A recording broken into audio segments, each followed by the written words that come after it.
Em nome do Pai, do Filho, do Espírito Santo, Fronteiras do Além, aqui ó, na mão para vocês, galera. Hoje a gente vai falar sobre essa publicação da editora Pipoca Nanquim. Saiu o ano passado, em 2020. Demorei um pouco para ler, mas tá aqui para vocês agora. A gente vai conversar sobre histórias de terror, Jaime Cortez e ilustrações fantásticas. Solta a vinheta aí, editor.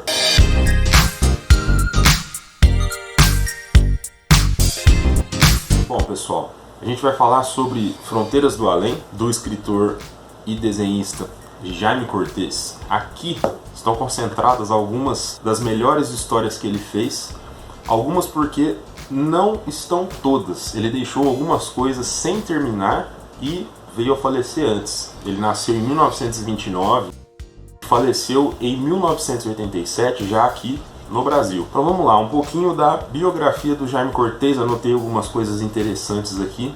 Essa biografia vocês encontram aqui na obra também. Ele nasceu em 1926 na cidade de Lisboa e faleceu em 1987 aqui no Brasil. Logo aos 6 anos de idade, ele ganhou alguns exemplares de publicações jornalísticas da época, lá em Lisboa, de um amigo do pai dele. Foi onde ele teve o primeiro contato com as histórias em quadrinhos e veio a se encantar, decidindo então entrar para esse mundo das histórias em quadrinhos.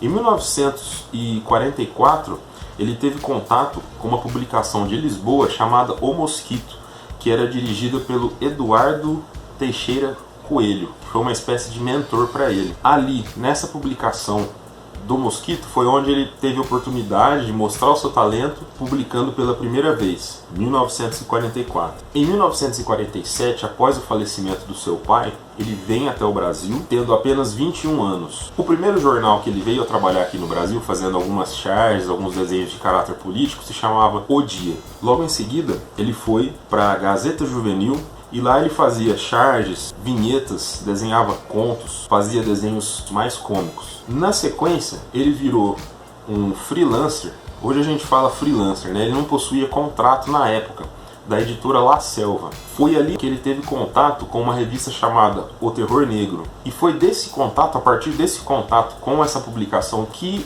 ele viu que a paixão dele era os quadrinhos de terror. Com as publicações dele no meio, já aqui no Brasil, ele fez várias amizades, como por exemplo Álvaro de Moya, Reinaldo de Oliveira, Miguel Penteado e Silas Roberg. Eles criaram a primeira exposição internacional de histórias em quadrinhos. Isso fez com que o Brasil se tornasse pioneiro mundial nos estudos de quadrinhos para comunicação em massa. Outros trabalhos dele também foram para a Editora Abril, Editora Beit Vegna e a Editora Continental, que mais tarde veio se tornar a Editora Outubro. Foi aí nessa Editora Outubro que ele publicou a obra-prima dele, chamada O Retrato do Mal. O Retrato do Mal está aqui nessa publicação da Pipoca Nanquim. Todas as coisas que ele publicou que efetivamente saíram em revistas aqui no Brasil vão ser encontradas aqui nessa edição de capa dura. Tá, ó. Olha a arte aqui. Verniz localizado.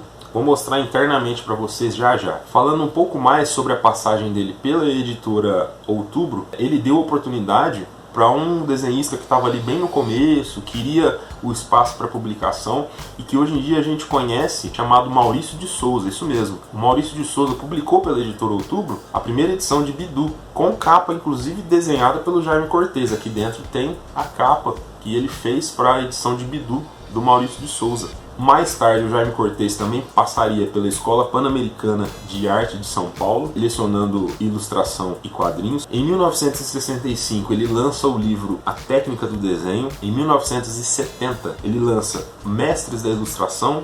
E em 1972, o Manual Prático do Ilustrador. Todas essas obras, gente, servem de referência até hoje para muitos desenhistas, dada a importância do Jaime Cortez e a revolução que ele causou no meio das artes brasileiras. A arte dele é diferente, muito distinta de qualquer outro tipo de arte que pelo menos eu tenha visto feita por outros desenhistas aqui do Brasil. Muitos se inspiraram nele, na arte dele, porém eu nunca tinha visto nada igual. Quadrinhos assim dessa época, né, mais antiga, de 50, 60 anos atrás, tinham uma arte mais distinta, né? A gente vê muito isso nos cartazes de filmes, que inclusive o Jaime Cortez chegou a desenhar. Curiosidades sobre o Jaime Cortez. Ele frequentou em 1966 pela primeira vez o Salone Internazionale dei Comics em Lucca, na Itália. E desde então ele foi presença marcante e frequente nessa convenção. Outras curiosidades é que ele também desenhou e fez aberturas de novelas, algumas delas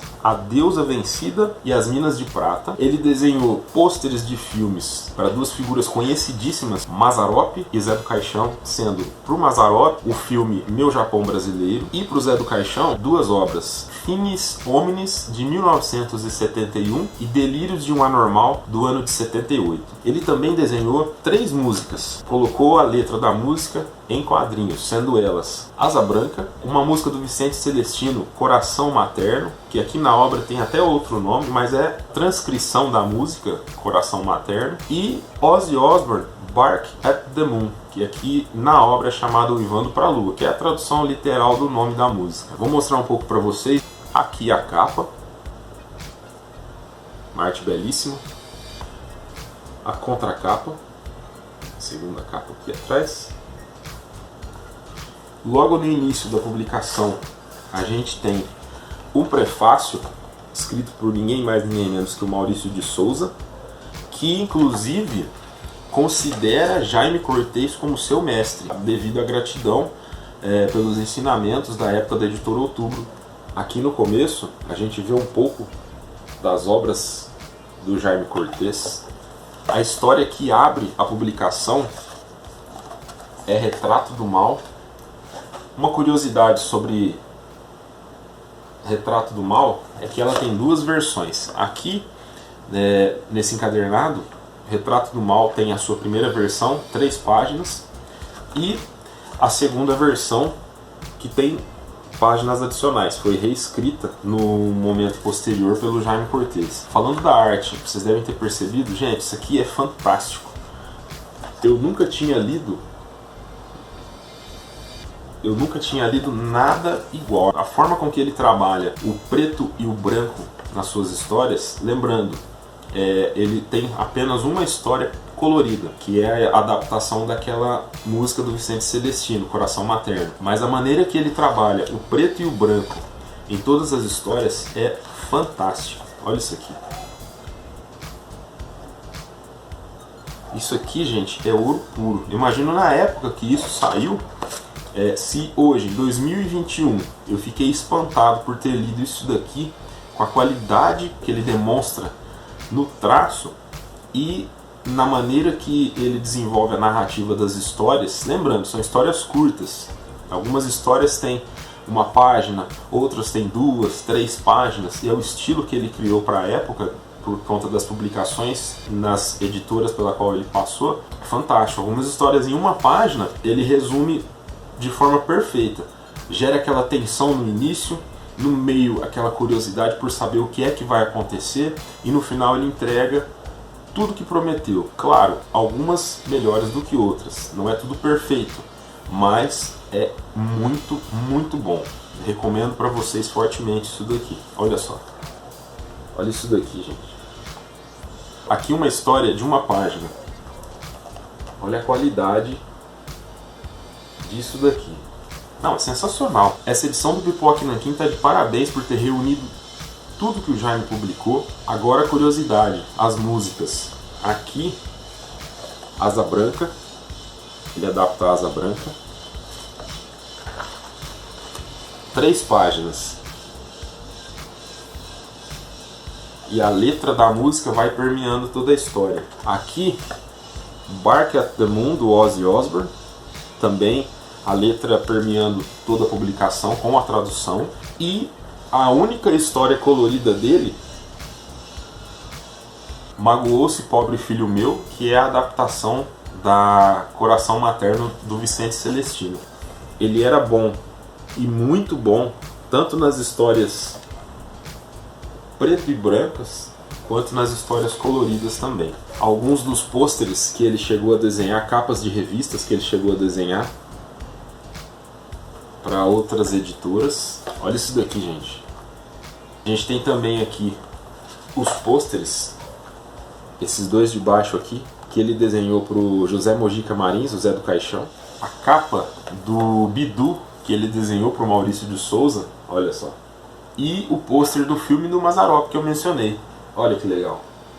Eu fiquei assim maravilhado com a edição, com tudo que eu fui descobrir na medida que eu lia, com o quão importante o Jaime Cortez foi e é até hoje para todo mundo que é ilustrador, para quem é roteirista, para quem estuda os quadrinhos ou para quem simplesmente, como eu, gosta de ler de forma despretensiosa, porque quando eu li esse gibi, à medida que eu fui descobrindo uma página após a outra, só ficou melhor, gente. Era uma história melhor do que a outra. E nas edições também tem alguns extras, essas capas, esses pôsteres que eu mostrei para vocês. Tem depoimentos de pessoas que conviveram com o Jaime Cortez, depoimento do filho dele, o Jaime Cortez Filho, e depoimento do Fábio Moraes, que é uma pessoa estudiosa do Jaime Cortez no Brasil e que ajudou o Pipoca e Nanquim a elaborar essa edição. E falando um pouco mais da edição, ela é da editora Pipoca e Nanquim, 132 páginas, capa dura, verniz localizado aqui nos nomes, tá? Papel crochê 150 gramas e tamanho 21 por 28. Se vocês gostaram desse vídeo e querem ler essa obra também, eu vou deixar o link aqui na descrição para que vocês possam adquirir. Adquirindo pelo nosso link, vocês ajudam o canal a crescer, ajudam a gente a continuar produzindo esses vídeos e com conteúdo cada vez mais diversificado, tá bom, galera? Então, se vocês gostaram, peço o seu curtir ali embaixo. Se você não é inscrito, se inscreva para acompanhar mais vídeos, ative o sininho, assim você recebe as notificações na hora que o vídeo sair. E veja mais alguns vídeos aqui do canal, acompanhe o nosso canal nas redes sociais também. Vocês têm o link aqui embaixo para o nosso Facebook, a página do Facebook. Temos um grupo no Facebook onde a gente discute, posta curiosidades, e o nosso Instagram, todos eles Quadrinhos em Cena. É só pesquisar que você nos encontra. Valeu, galera, muito obrigado por ter vocês aqui. Fico muito feliz por cada um de vocês. Um grande abraço, meu nome é Lucas e valeu!